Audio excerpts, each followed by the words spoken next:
आपण पाहतोय हे कुठलं वाळवंट नाही किंवा राजस्थानमधला हा कुठला दुष्काळी भाग नाही, तर हा संपूर्णपणे परिसर आहे। सांगली जिल्ह्यातील जत तालुक्यातील हे धरण आहे।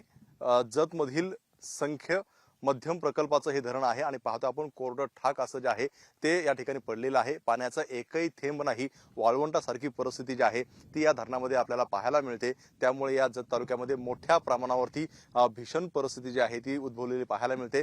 पाण्याची मोठ्या प्रमाणावरती जी आहे ती टंचाई आहे। पिण्याच्या पाण्यापासून तर अगदी शेतीपर्यंत सगळंच पाणी जे आहे ते टँकरने वाहून न्यावं लागते। आपल्या सोबत काही ग्रामस्थ आहेत, त्यांच्याकडनं ही भीषणता जाणून घेणार आहोत। सर, काय सांगाल? संपूर्णपणे परिसर हा धरणाचा कोरडा ठाक पडलेला आहे, किती मोठी भीषण परिस्थिती जतमध्ये आहे? या सग परिसरामध्ये गेल्या 10-15 वर्षापासून सलग दुष्काळ आहे। लोकांना पिण्याची पाण्याची अत्यंत तीव्र टंचाई आहे। जनावरांना पाणी मिळत नाही, शेतीला पाणी नाही। लोक पाणी विकत टँकरने आणून कसे तरी थोडीशी फळबागं जगवतात, जनावरांना पाणी देतात। त्यामुळे लोक इथले अगदी कंटाळून गेलेले आहेत आणि लोकप्रतिनिधीचं याच्याकडे लक्ष नाही आहे। सगळे निवडणुकीमध्ये गुंतलेले आहेत, पण हे लोक पाण्याविना तडफडत आहेत। यांच्याकडे कुणी बघायला तयार नाही आणि प्रत्येक निवडणूक हे म्हैसाळचं पाणी आणतो म्हणून निवडणूक करतात आणि निघून जातात। ही गोष्ट बरी नाही।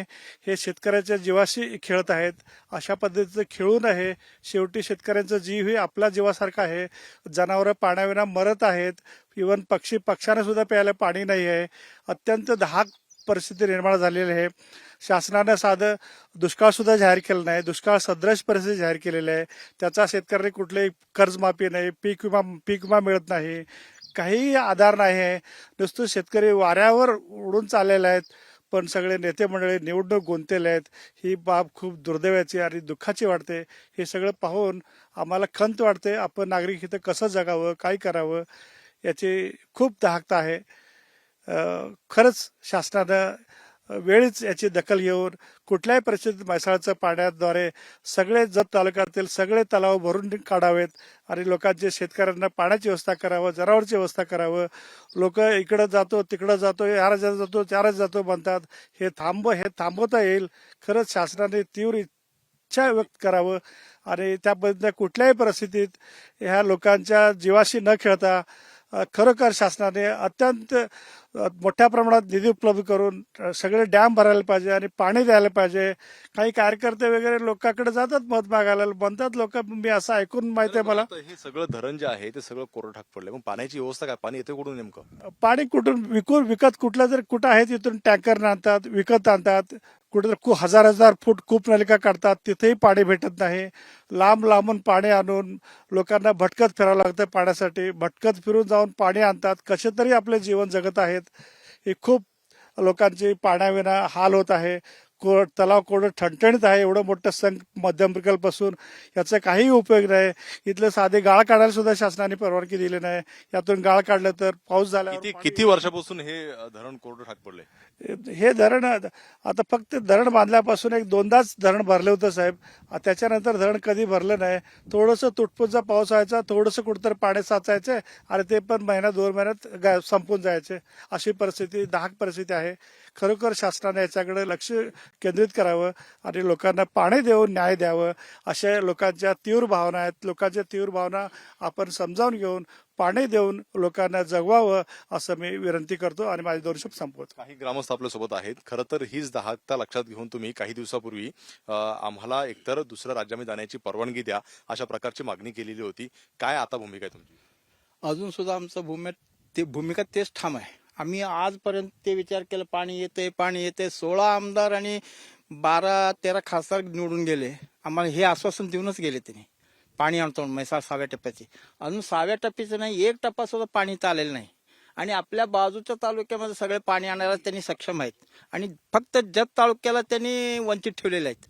ह्याच्यासाठी अजून आमचा ठाम निर्धार आहे, आम्ही कर्नाटकमध्ये जायला तयार आहे। आम्ही अजून मागच्या वेळेस तुम्ही 65 गावांनी ठराव केला होता की आम्हाला कर्नाटकमध्ये जायला मुभा द्या, आताही तोच ठराव तुमचा कायम आहे? हा, कायम आहे। ते ठराव कायमच आहे आमचा। अजून आम्ही कर्नाटक मिनिस्टर बरोबर संपर्क साधलेलाच आहे। आज यांनी काय निर्णय घेतात हे इलेक्शन झाल्यानंतर दुसऱ्या दिवशी आमचा निर्णय ठामच आहे 65 गावाचा। नाही नाही, पण खरं तर आता लोकसभा निवडणुका आहेत, मग मतदान करायला जाणार आहेत, हे सगळे प्रश्न तुम्ही समोर ठेवणार आहेत का? हो, सगळं ठेवलंच आहे त्यांच्या समोर. लोकसभेसमोर खासदार सगळ्या दोन्ही खासदारांना आम्ही सांगितलेलं आहे.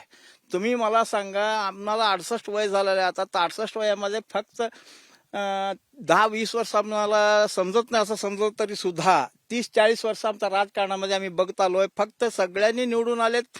म्हैसाळ 6व्या टप्प्याची पाणीचं मला आणू शकतो. एक आमदारने आम्हाला टेम्पो करून इथं ते कुंभारला देऊन सोडले. तिथं बघा इथं खोदकाम चालू आहे म्हणून. आम्ही म्हटलं हो पाणी आलं आम्हाला. आम्ही खुश झालो. असं खुश होऊन आम्हाला किती वर्ष झालं आता? 20-25 वर्ष चालू आहे आता. मग अजून किती वर्ष आपण ह्याच्याकडे बघायचं सांगा की? म्हणजे सरकार कुठल्या असो, तुमच्या तोंडाला पाणच कोणी असू दे, आम्हाला पाणी पाहिजे. पाणीशिवाय दुसरं काही नाही. कुठलं तुम्ही बाकीचं सुखसोयी नाही दिलं तरी चालेल, पण सगळ्या टँक भरून सगळ्या शेतकऱ्यांना पाणीची व्यवस्था करायला पाहिजे. त्याशिवाय दुसरं पर्यायच नाही आपल्याला. अगदी बरोबर. खरं तर सांगली जिल्हा हा राजकीयदृष्ट्या मोठा सक्षम मानला जातो. या ठिकाणचे माजी मुख्यमंत्री होऊन गेले, एका वेळी 4-4, 5-5 मंत्री राहिलेले आहेत. तरी ही भीषण परिस्थिती काय? ह्या भीषण परिस्थिती बघितलं तर आजपर्यंत स्वातंत्र्य मिळून 70 वर्ष ओलांडून गेल्या आणि सरकार कुठले येतात जातात, सगळे मिनिस्टर लोक येतात, आश्वासन देतात, मशाळचे पाणी आणून देतो आणि आजपर्यंत कुठल्याही पाण्याचे तपास नाही. आणि भयानक एवढा दुष्काळ पडलेले असताना सुद्धा शासनाने आपण बघितलेले असणार हे मोठं मध्यम प्रकल्प सांगली जिल्ह्यामध्ये फर्स्ट रँकमध्ये आहेत. एवढं विस्तारित तलाव असून सुद्धा इथं पाणी नाही, प्यायला पाणी नाही आणि बागायतदार लोकांनी कर्ज काढून ते पैसे कुठनं भरणार? सगळं पीक वगैरे वाळून चाललेलं आहेत आणि सरकारने विचार करायला पाहिजे.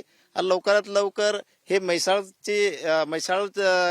विस्तारित योजना असेल, म्हैसाळचे पाणी असेल, लवकरात लवकर हे तलाव भरण्याचे काम केलं तर चांगलं होणार आहे.